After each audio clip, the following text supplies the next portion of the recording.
Well, a pair of leading conservative fundraisers are now calling out President Obama over what they say is an irresponsible and misleading message to supporters. Charles and David Koch are firing back at the president over a fundraising letter that specifically attacks them. The letter went out to supporters of President Obama on Friday. It's from his campaign manager, Jim Messina.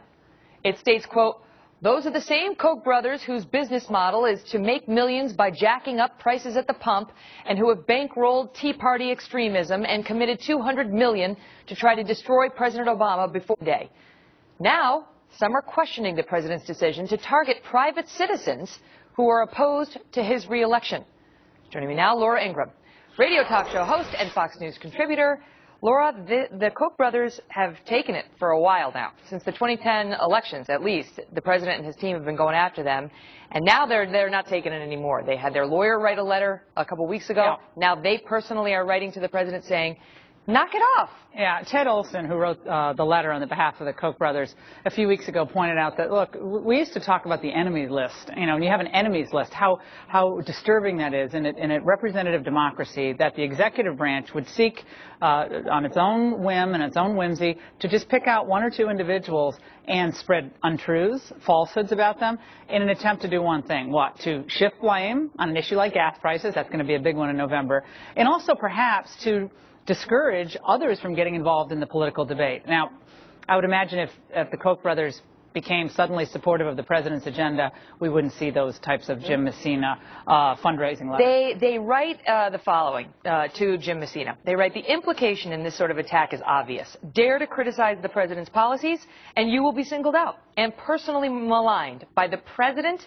and his campaign in an effort to chill free speech and squelch dissent." They talk about how this is an abuse of the president's position, and it does a disservice to the nation. Megyn, is he not supposed to be the president of all the people? That was the great promise of the Obama administration coming in. I'm going to represent all of America. You might not have supported me, but I'm your president.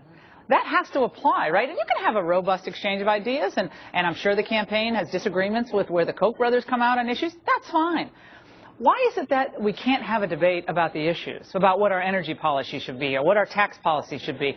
Why must it go to this level of individual demonization from the highest levels of our government? I mean, this is a candor, no doubt, but this comes from the guy who's the chief in charge. He's a guy in charge of Obama's effort to get himself back into office. This should send a chill down the spines of everyone out there who's watching Fox now, because if you dare to question, you might not have the money of the Koch brothers to defend yourself. You might just have your reputation to lose. Or the microphone that they have, right? Because they are. Of course. But let's just go through it, because it's not just this Jim Messina letter that he wrote to try to get President Obama's supporters to, think ill of the Koch brothers. Back in 2010, there were ads released in the lead up to the midterm elections and going after the Koch brothers for their donations. They're the new Halliburton. Remember, it was Halliburton during the Bush years. But then it went on. Henry Waxman wanted to subpoena them to testify before Congress on what role, if any, they had in the Keystone oil pipeline, right? And they said no role. We have no benefit in it. Why are you looking at us? And then Austin Goolsbee, remember the president's economic advisor, came out and made a statement about their taxes that led to a congressional investigation, and there was a question about whether their taxes had been looked into, and now this. I mean, it's been a pattern. Yeah, the full force of the U.S. government will be brought down on you if you dare to question, and if you have a platform, and if you've done well, if you have money. Watch out. That's the message here. And what I'm saying is, remember what happened during the health care debate. Remember when there was that concern that the insurance companies were going to try to stand up for themselves, and the White House was very, very clear that we weren't going to tolerate dissent on building the case for Obamacare.